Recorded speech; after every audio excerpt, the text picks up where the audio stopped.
Hello everyone, myself Nikita Aharwal and आज हम motor system examination करेंगे। इसमें हम muscle bulk, tone, power and coordination check करते हैं, बट इस वीडियो में हम सिर्फ muscle power and tone assess करेंगे। तो मसल पावर के लिए हम अपर लिम्ब में एल्बो जॉइंट देखते हैं एंड लोअर लिम्ब में नी जॉइंट देखते हैं।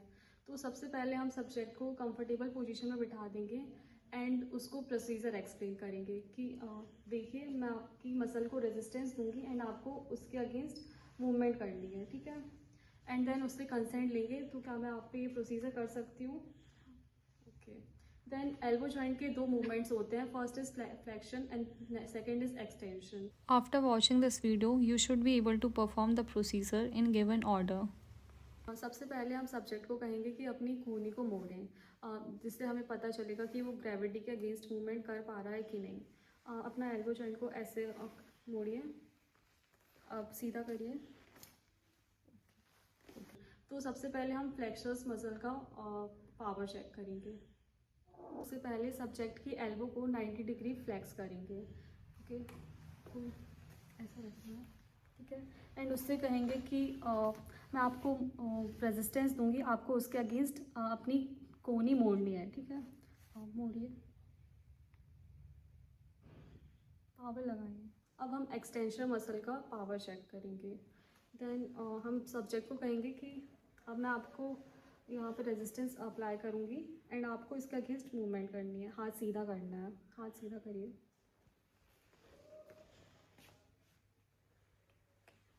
On examination, my subject was able to perform elbow flexion and extension against gravity and resistance. So therefore, the power of elbow flexors, that is biceps brachii, and elbow extensors, that is triceps brachii, is of grade 5, that is normal. अब हम subject के knee joint का power check करेंगे। तो सबसे पहले हम देखेंगे एक्सटेंसर मसल।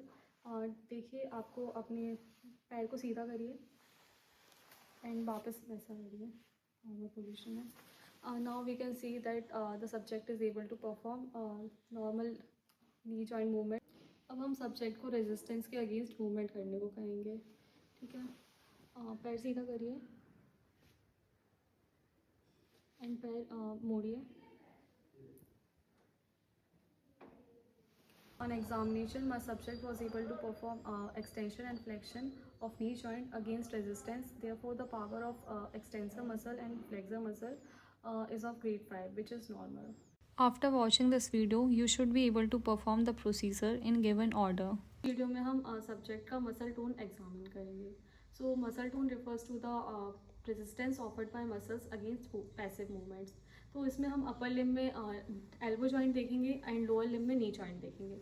सबसे पहले हम सब्जेक्ट को कंफर्टेबल पोजीशन में उठाएंगे एंड सब्जेक्ट के राइट साइड पे खड़े हो जाएंगे।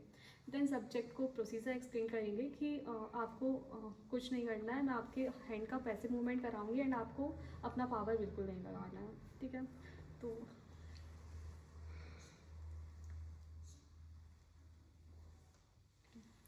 And I have examined my subject for muscle tone in knee joint, and on passive movement, mind resistance was appreciated throughout the range of motion.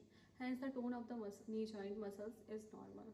अब हम subject के नी जॉइंट का tone check करेंगे। तो सबसे पहले हम सब्जेक्ट को कंफर्टेबल पोजीशन में सुपाइन पोजीशन में लेटा देंगे। चलिए,